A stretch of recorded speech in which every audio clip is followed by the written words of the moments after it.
Radhamadava.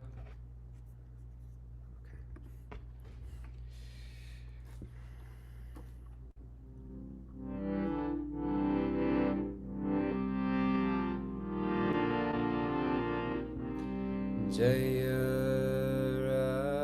Radhamadhava Jaya Kunja Bihari Jaya Radhamadhava Jaya Kunjam Bihari Jaya Gopi Jannavalabha Jaya Girivardhari Jaya Gopi Jannavalabha Jaya Girivardhari Jaya Jashodanandana Jaya Braja Janaranjana Jaya Jashodanandana Jaya Braja Janaranjana Jaya Jamunatiravanachari Jaya Kunja Bihari Jaya Jamunatiravanachari Jaya Kunja Bihari Hare Krishna Krishna Krishna Krishna Hare Hare Hare Rama Rama Rama Hare Hare Hare Krishna Krishna Krishna Krishna Hare Hare Hare Rama Rama Rama Hare Hare Jaya Radha Mulidara Radhe Jaya Radha Mulidara Radhe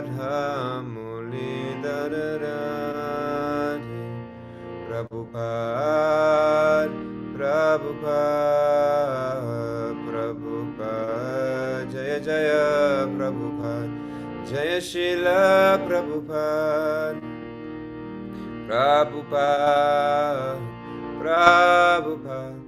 Jaya Jaya Prabhupada Shri Shri Radha ki jai Shri Prabhupada ki jai Granta Srimad Bhagavatam ki jai Natagoti Vaishnava Vrinda ki jai Nitai Gaura Premanande Hari Hari Hari Bo Hare Krishna Om Namo Bhagavate Vasudevaya Om Namo Bhagavate Vasudevaya Om Namo Bhagavate Vasudevaya Om Jnanatimirandasya Gyananjana Shalakaya Chakshurunmilitam Jena Tasmai Sri Gurave Namaha Mukam Karoti Vachalam Bhangam Langayate Girim Yat Kripatamaham Vande Shri Guru Dinatarinam.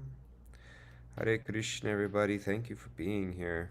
Thank you for allowing me to be here. You guys are all stout, dedicated, sincere, surrendered Bhagavat listeners, absorbers, attendees. It's very, very beautiful. Plug my headphones in here. We are. Can I get the verse put there, or somebody can just share with me or tell me as I plug in my computer? It's 10:28, 14, and 15. 10, 28, 14, and 15. Okay, we are Yes, making progress here. Plug this in. It's always important to stay plugged in as devotees. We have to stay plugged in to Krishna's association, to our service, to our sadhana. You don't stay plugged in.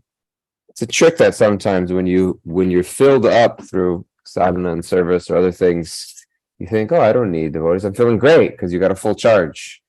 And that you trick yourself into thinking that you don't need the association of devotees or you don't need to nourish yourself. But then that charge slowly goes away. We need to constantly be filling up and staying connected. Okay, you said 10th canto, chapter 28, verses 14 and 15. 14 and 15. Okay, Krishna rescues Nanda from the abode of Varuna. Hare Krishna. Okay, text 14 and 15. Okay, it's a short chapter. There's only 17 verses. Okay, text 14 and 15. Iti sanchintya Bhagavan mahakaruniko hari dharshayam asalokam swam gopanam tamasa param. Translation. Thus deeply considering the situation, the all-merciful Supreme Personality of Godhead Hari revealed to the cowherd men his abode, which is beyond material darkness. Purport. It is clear from this verse that the absolute truth dwells in his own abode. Every one of us tries to live as comfortably as possible, surrounding ourselves with peace and beauty. How can we, in the name of logic, quote unquote logic, begrudge the Supreme Lord, our Creator, the supremely beautiful and comfortable abode known by people in general as the kingdom of God? How can we, in the name of logic, begrudge Supreme Lord? Okay.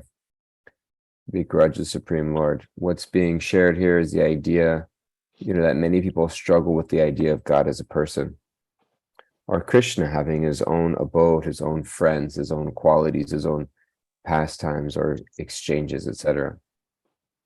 And they're making the analogy here that each of us have the idea of home. We yearn for a home. We yearn for idea of a place of being, of belonging, and place that is ours, that is home, and as it's mentioned in the purport here, place of peace and beauty. And they're saying that it's the thumbprint of God in us, that God himself has his home, which is Vrindavan. And so Vrindavan is the home life of Krishna. And so that he's the supremely beautiful and comfortable abode known by people in general as the kingdom of God.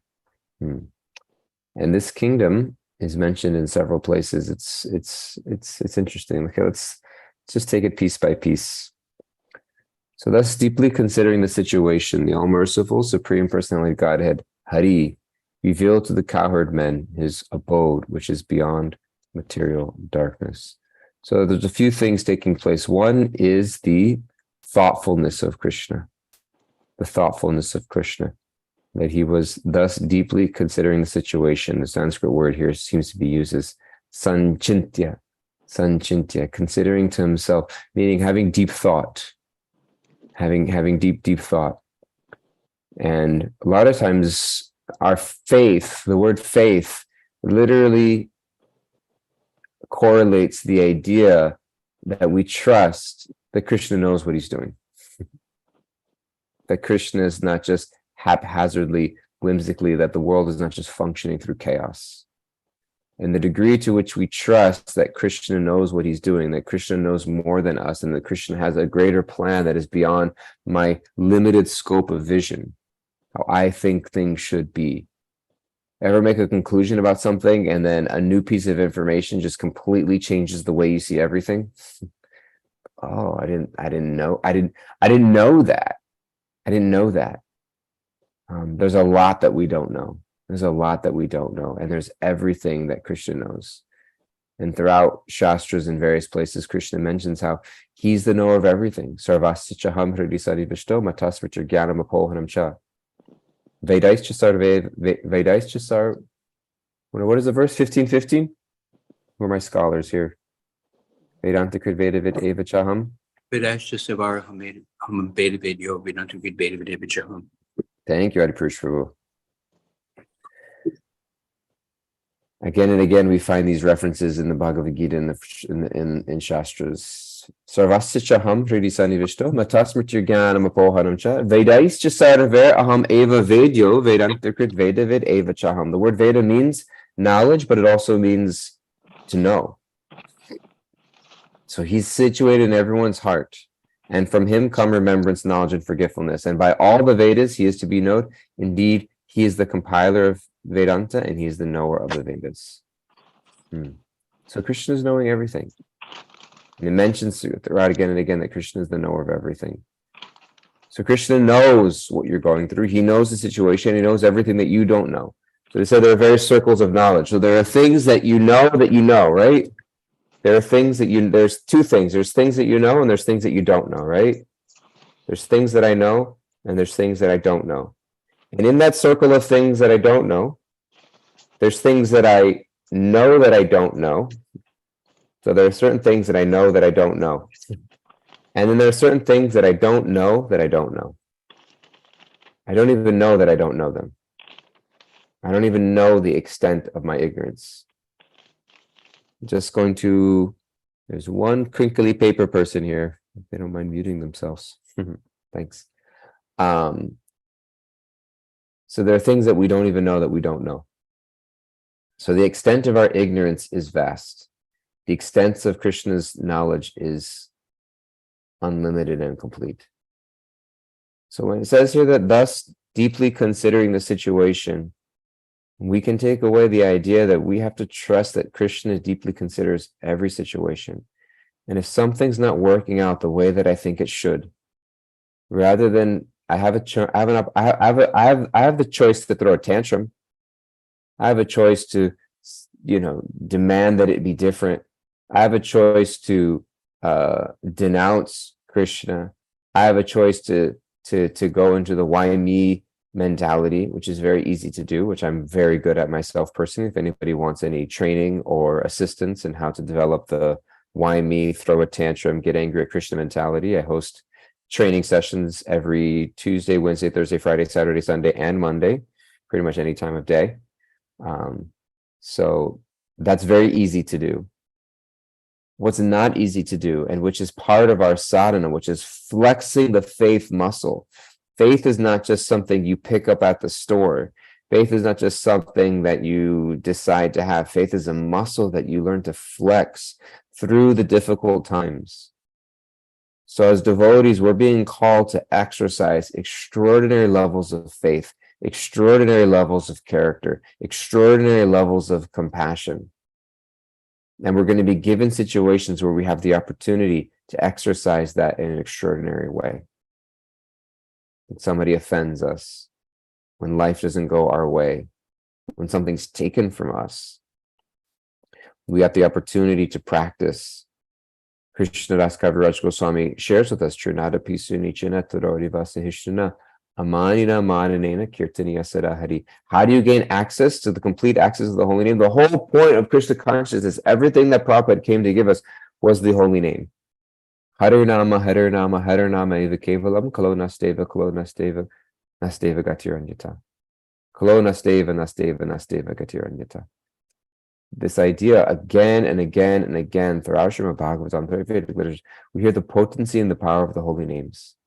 That there is no other way, there is no other way, there is no other way. That Krishna's holy name reveals to us everything. But how do I access that?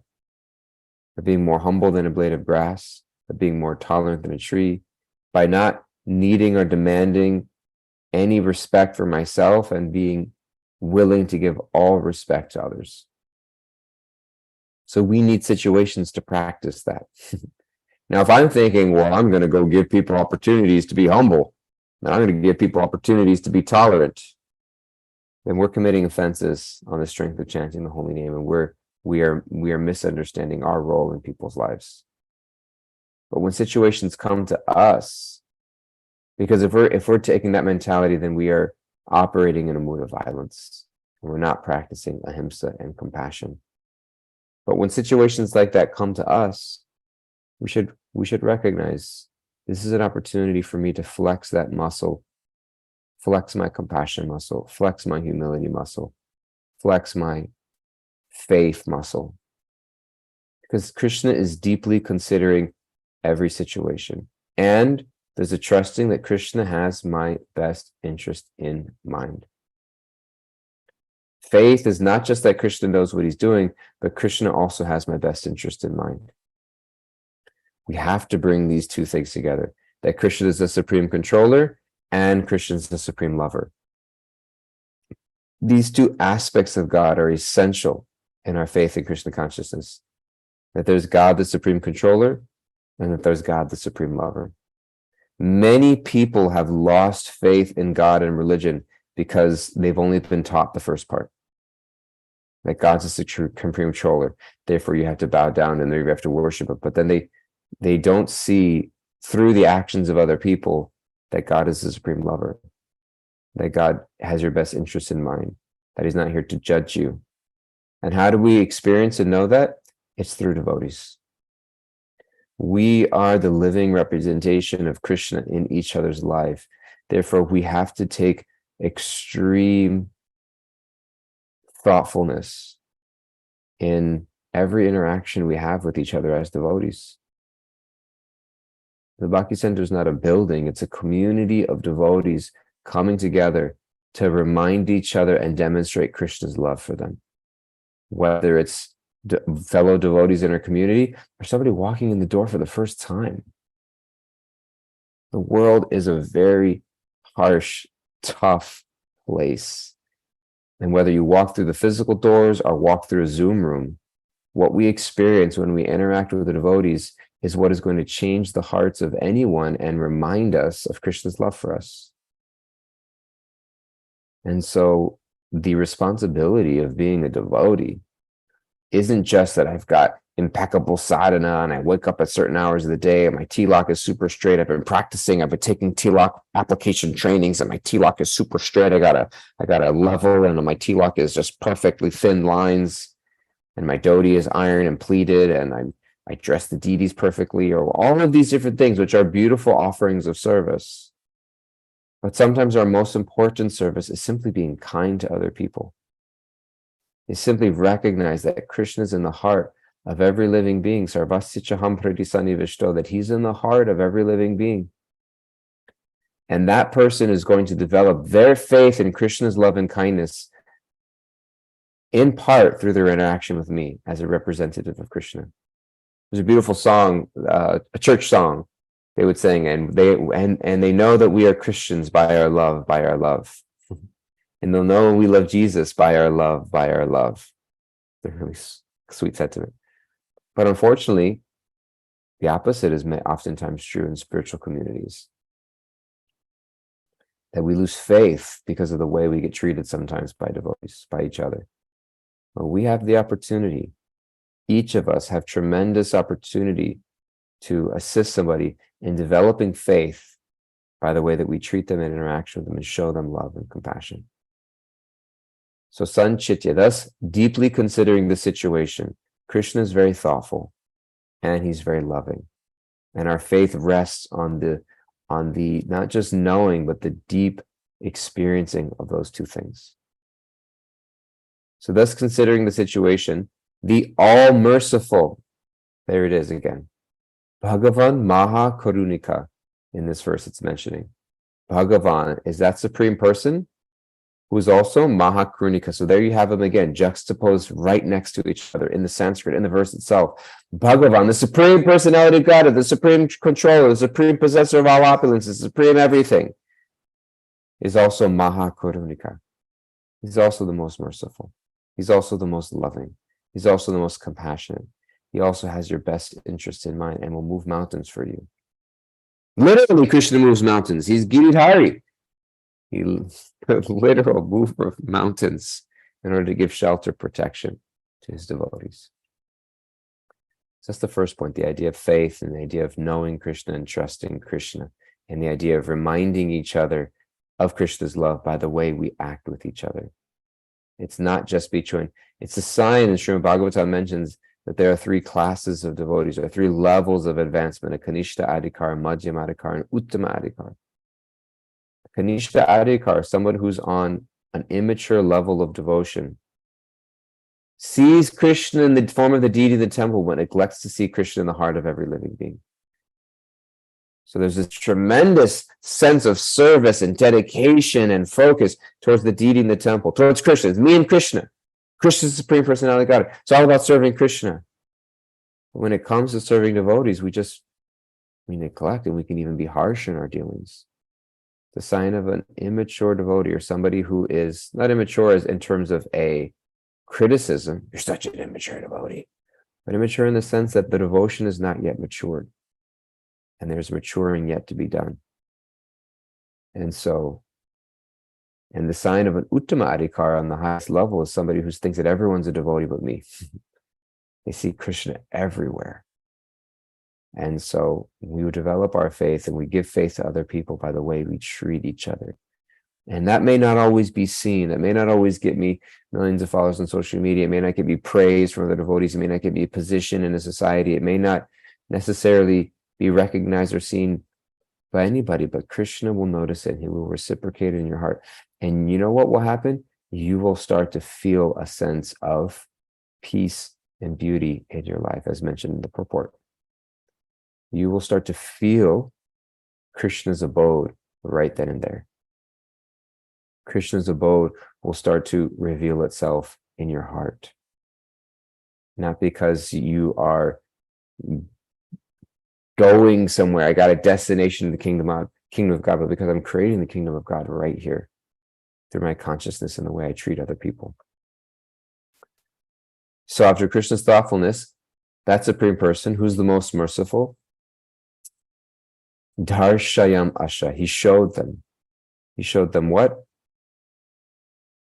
Loka Swam, his own planet, his own abode, which is Tamasa Param, beyond darkness. So Krishna's spiritual abode is beyond this word Tama, which is beyond illusion, beyond the illusion of seeing things as separate from Krishna. Krishna mentions in many places in Bhagavad Gita and other places the idea of illuminating from within. Krishna says in the Bhagavad Gita, 10th chapter, that I, dwelling in their hearts, destroy with the shining lamp of knowledge that darkness born of ignorance. So that illusion that material darkness is destroyed is the darkness of what? Of avidya, of ignorance. And as we discussed, that avidya, that ignorance of what? That Krishna is not supremely thoughtful, that Krishna is not my supreme best friend and supreme lover, that Krishna doesn't live in the heart of every living being, and that I don't have a responsibility in each moment to represent Krishna's loves in other people's lives. That ignorance. And Krishna mentions the supreme abode all the way in the very first chapter of Srimad Bhagavatam. Anybody know the first verse of Srimad Bhagavatam? It's a big one. Janmadi asya. Say again. Janmadi asya. Yeah, do you know the whole thing? Yeah. Janmadi asya yato anvayat itarataschathesha abhigyaswarat tene brahma hridaye adikavaye muhyanti yat suraya tejovari mridam yada vinimayo yatra trisargo musha dhamna svena sada nirastakuhakam satyam param dhimahi. Dhamna Swena, right? That was what you said, the last line. Yes. Dhamna Swena. Lokam Swam. It's the same language. Dhamna Swena, my own abode. Krishna mentions in the very first verse of Srimad Bhagavatam. So well done, Krishna Dai Prabhu. Dhamna Swena Sada Nirasta Kuhakam Satyam Param Dhimahi. Very similar language even here. Lokam Swam. Dhamna Swena, his own abode. Satyam Param Dhimahi. It is the absolute. Dhamna Swena Sada Nirhasta Kuhakam Satyam Param Dhimahi. So at the very end, I therefore meditate upon him, Lord Shri Krishna, who is eternally existent in the transcendental abode, which is forever free from the illusory representations of the material world. I meditate upon him, for he is the supreme absolute truth. So right from the beginning of Srimad Bhagavatam, we're mentioned that the goal is that I want to enter into Krishna's abode. I want to enter into that Krishna's abode, which is free from illusion. And so the shackle, the thing that keeps me from entering into Krishna's abode, is my own illusory conceptions of life. And I need to pray that Krishna will, from within his heart, illuminate. So in the chapter Shloki of the Bhagavad Gita, Krishna mentions that he is the source of all material and spiritual worlds, and everything emanates from him. The wise who know this engage in his devotional service. And those devotees, they engage in loving discussion about Krishna's pastimes with each other, and they engage in Krishna Katha. And that when you dedicate yourself with such loving service sincerely, Krishna from within gives the intelligence by which they can come to him, and he destroys with the shining lamp of knowledge the darkness born of ignorance. And so the whole process of Krishna consciousness is so that I can simply remove the ignorance which is blocking me from seeing Krishna in everyone and everything and every interaction of life. And I may not be there. The process of sadhana bhakti is, even if I don't recognize it, I act like it. I act in that way. And through the action, sincere action, with the prayer imbued with that action, Krishna will start to reveal. The process of bhakti is the means by obtaining bhakti. The only difference is the sentiment in the heart that I carry once I reach the stage of mature, perfected bhakti. But the means, so what are devotees doing in Vrindavan? They're cooking food for Krishna. They're chanting Krishna's name. They're cleaning for Krishna. They're picking flowers for Krishna. All the things that we do right here in the material world. What's the difference? The difference is the mood and the sentiment of love that is imbued with their devotion. So I'm lacking that. But there's no process to get there other than doing the activities of bhakti themselves. And so I don't have enthusiasm. How do I fix that? I act enthusiastically. I'm lacking in my devotion to Krishna. What do? I do devotional activities for Krishna with the prayer in the heart that maybe I'll be able to obtain devotion for Krishna. Mm-hmm. I can't cry for Krishna. I cry that I can't cry for Krishna. I can't cry to cry for Krishna. I cry that I can't cry that I can't cry for Krishna. I do the activities of bhakti in order to invoke the sentiments of bhakti in my heart. So Krishna will reveal this to us, but only when we act in a way that is devotional, with a prayer in our heart. And that's the faith that Krishna will come through for us. Krishna will come through for us. Okay, let's go ahead and read the next verse. Any questions, comments before we move on to the next verse? Maybe pause. Oh, there's a question here. I see questions. Oh, thank you for mentioning the Bhakti Shastri, Andrea. I was going to mention that. How is there, Jeffrey Ackler, how is there comfort in a world without suffering? How would one distinguish between comfort and discomfort when enraptured in internal bliss? Question, does seeing Krishna everywhere mean agreeing to an injustice or unfairness? I need help with both those questions to understand. Does anybody want to ask those questions?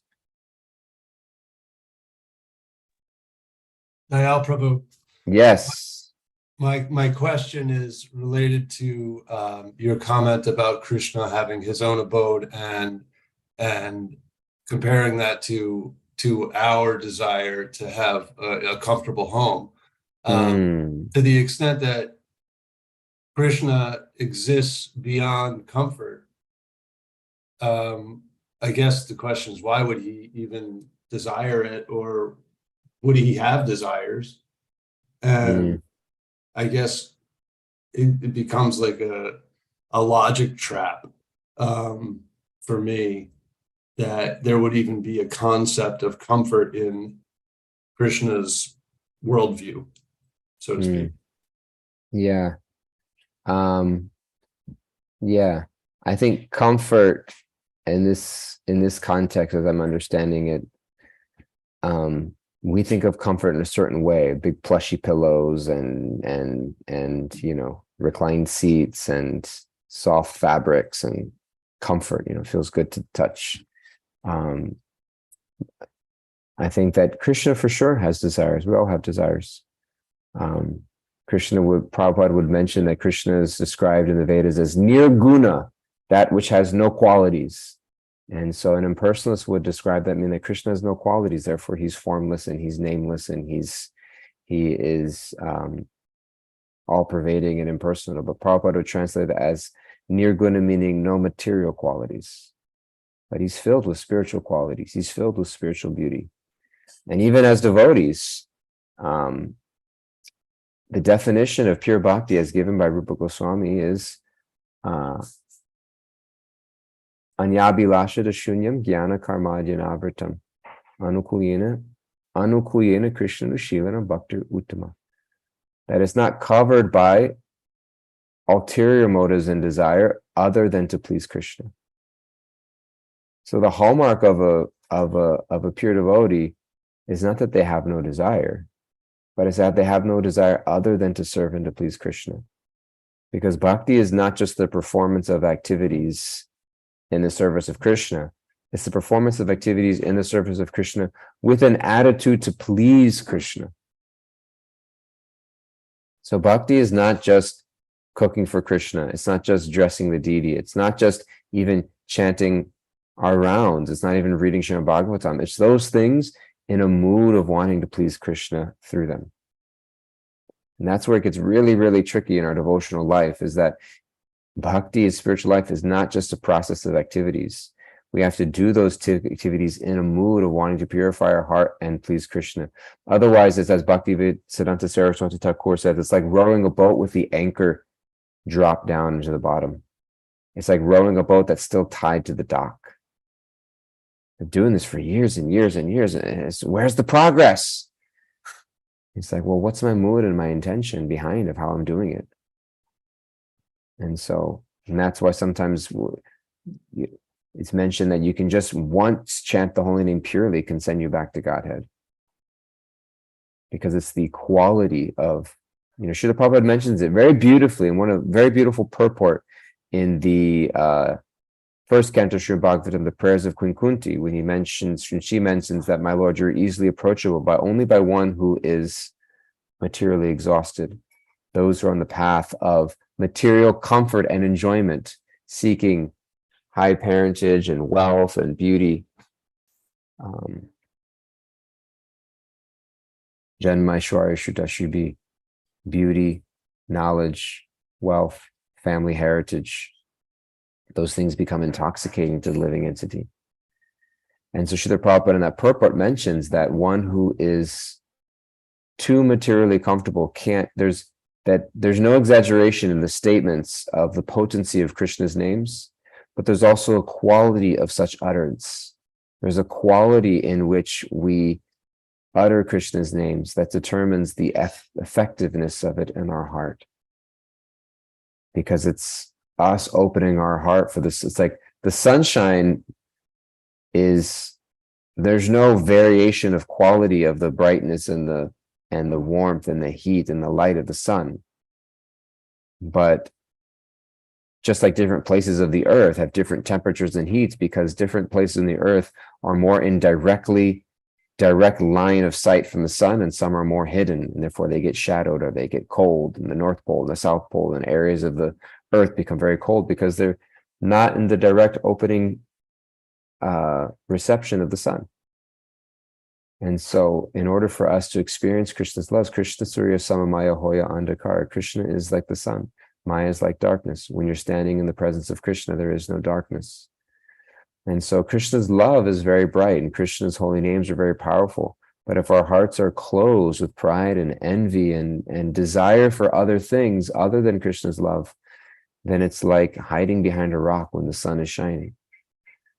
And so we have to be able to not just put ourselves in the presence of Krishna, but open our hearts in such a way. And that's why again, Mahaprabhu said so emphatically, Trinada Pisunichana Taroda Pesahishana Amanida Manida Kirtaniya Sadahari, that my humility and my tolerance and my respect for others and my lack of pride in my heart, that allows the holy name to just go penetrate very deeply into my heart.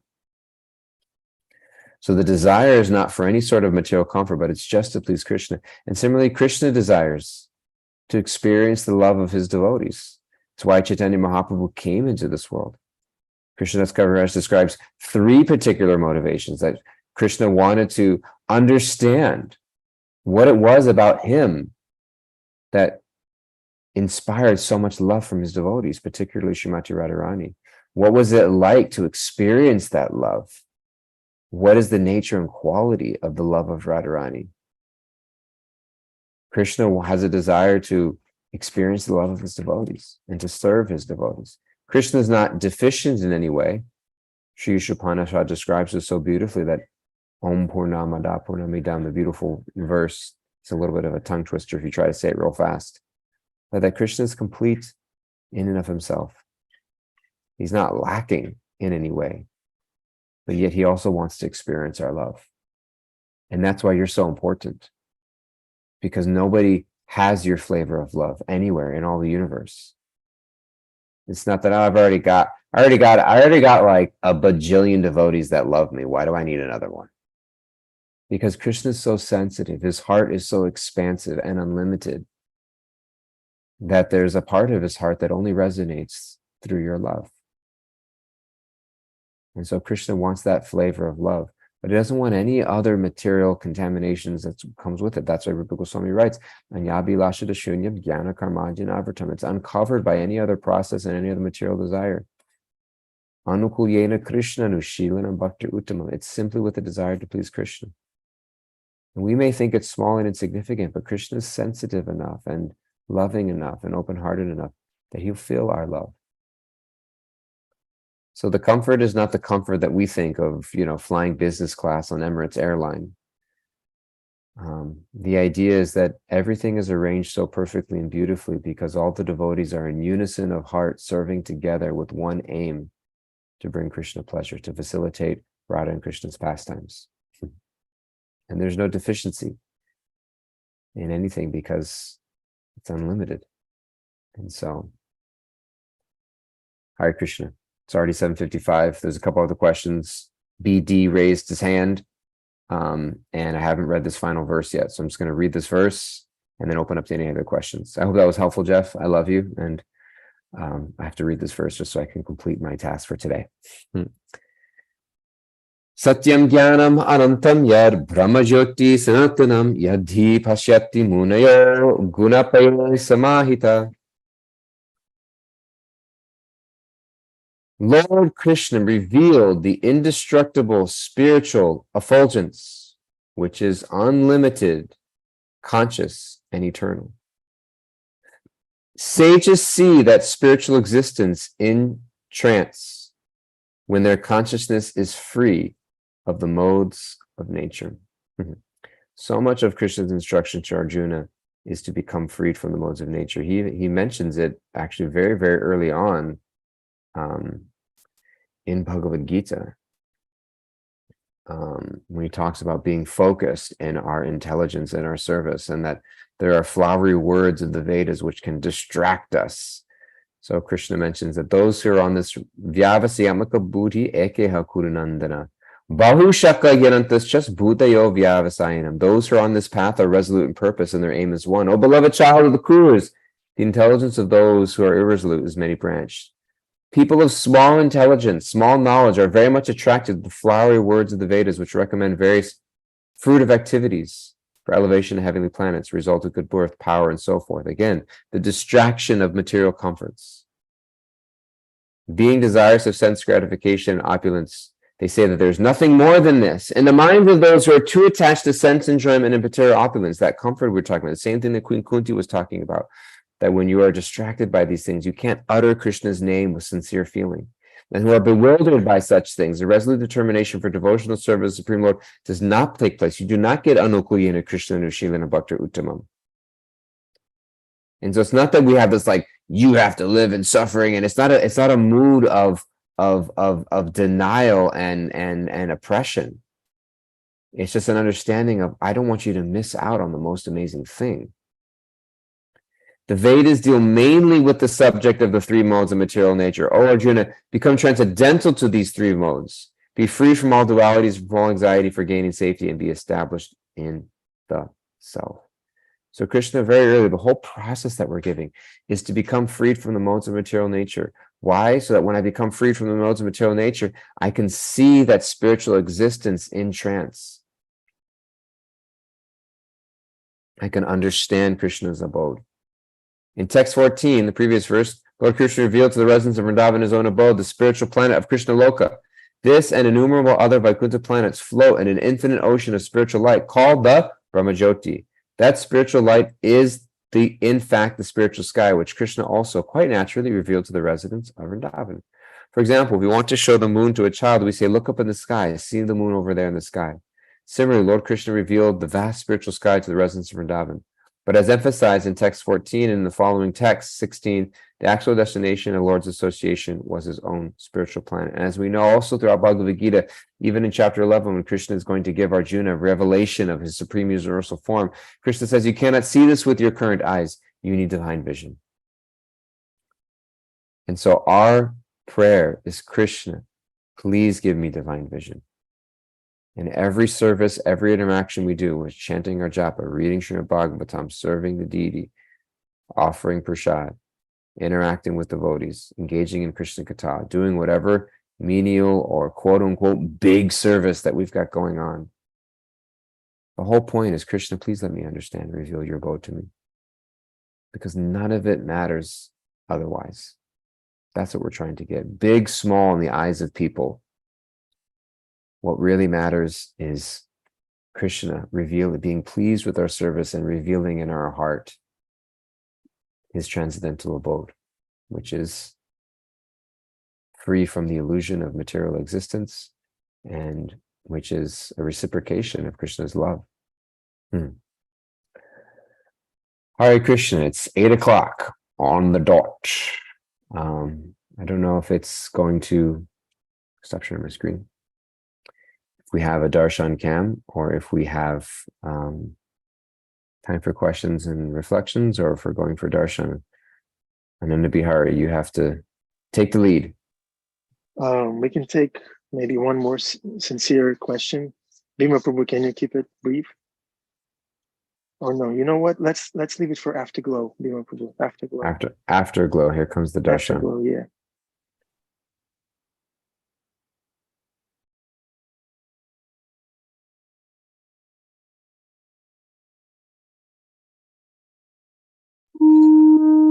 Srimad Bhagavatam ki jai, Srila Prabhupada ki jai, Samaveda Bhaktivinoda ki jai, Hare Krishna.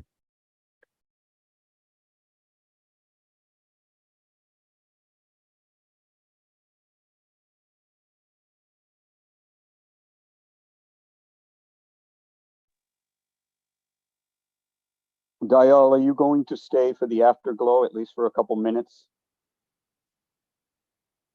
Maybe.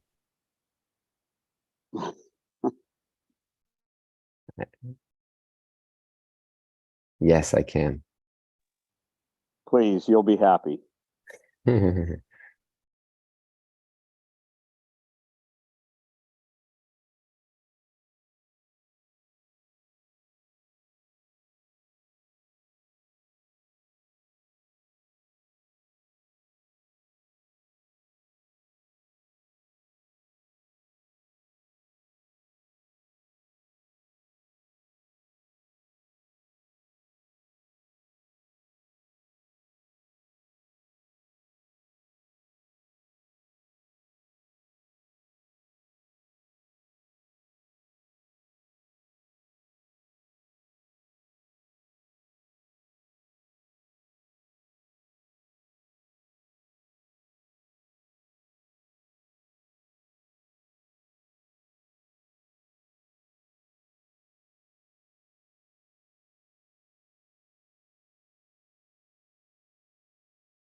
Okay, welcome to the Afterglow, dear devotees.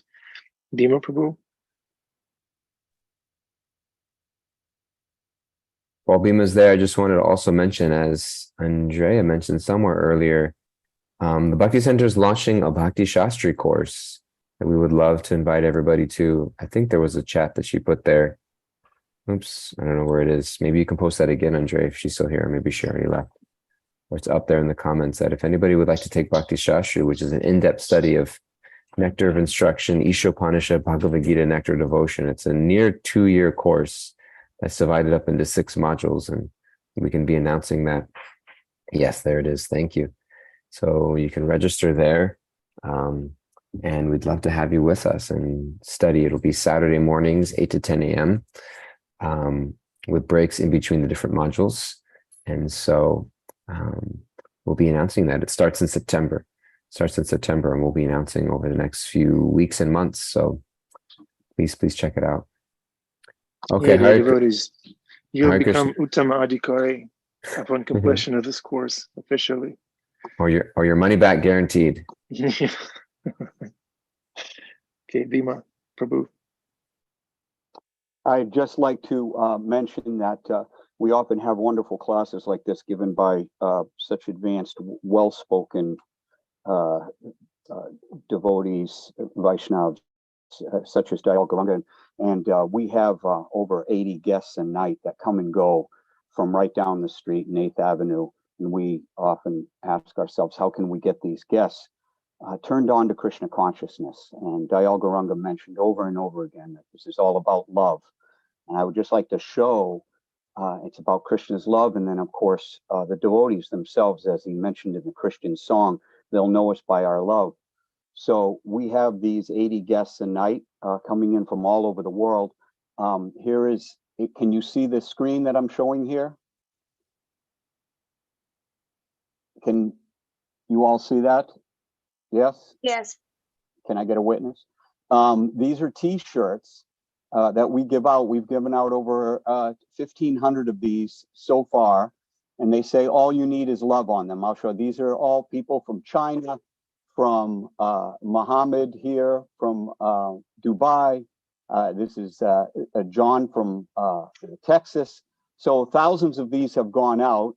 And I would just like to know, just like to show that on these, as you can see, all you need is love, the Beatles' famous saying, Ram, wait. We have the URL or the links, hold on, let me get this to this here, of the Bhakti Center. So that's printed on the shirt down the side. And we also have, as you can see, Wisdom of the Sages and for the podcast. And we have, of course, the Interfaith NYC URL down the side of the T-shirt, so that these people are, these guests are given a little dose. This T-shirt is free. They can give donations, or they can, we also have, of course, a Bhagavad Gita in every room, and we also have a Journey Home in every room. And all these books are free. We do ask if you would like to give a donation, but they are free to the people. And I'd just like to say that for someone like myself who cannot give a lecture of this magnitude, and yet we're being given all this facility to have outreach for these guests on a nightly basis, that this is how we do it. And hopefully we can bring people within the association of such great well-spoken Vaishnavas such as Dayal Gauranga. So thank you very much for the class, Prabhu. When I hear classes from devotees such as you, my faith is reinvigorated, and I'm always reminded that I'm in the right place at the right time. So this is our little offering from our little hostel down the street, and we're proud to be a sister of the Bhakti Center. Hare Krishna.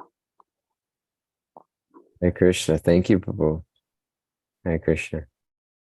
Thank you, Prabhu. Thank you all for being here, and thank you, everybody. Really grateful to spend time with all of you this morning and be in your association, discussion of Bhagavatam. Thank you for tolerating me. Please forgive my everything. And hope everyone has a wonderful, wonderful day in Krishna consciousness. Hare Krishna.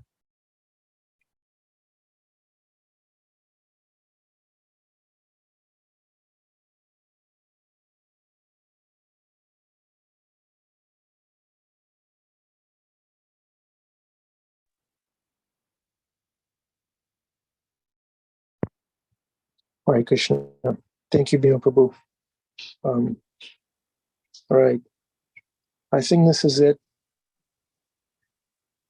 Yeah, we want to see Krishna everywhere. We want to see Krishna no matter what is happening. And that takes practice. It takes classes like this. It takes association. Like Dayal Gauranga said, we need each other. So we need Bhima Prabhu. We need his t-shirts. We need Andrea and Paul, Suzanne, Jamuna Jai. We need you. Bruce Prabhu, we need you. Don't go away. Kimberly, Yogeshwari, Amita Kishori Didi, we need you. Thank you, Yoga of Harlem, Gail. We need your questions, Gail. Rich, on the path of material exhaustion and devotion, we need you.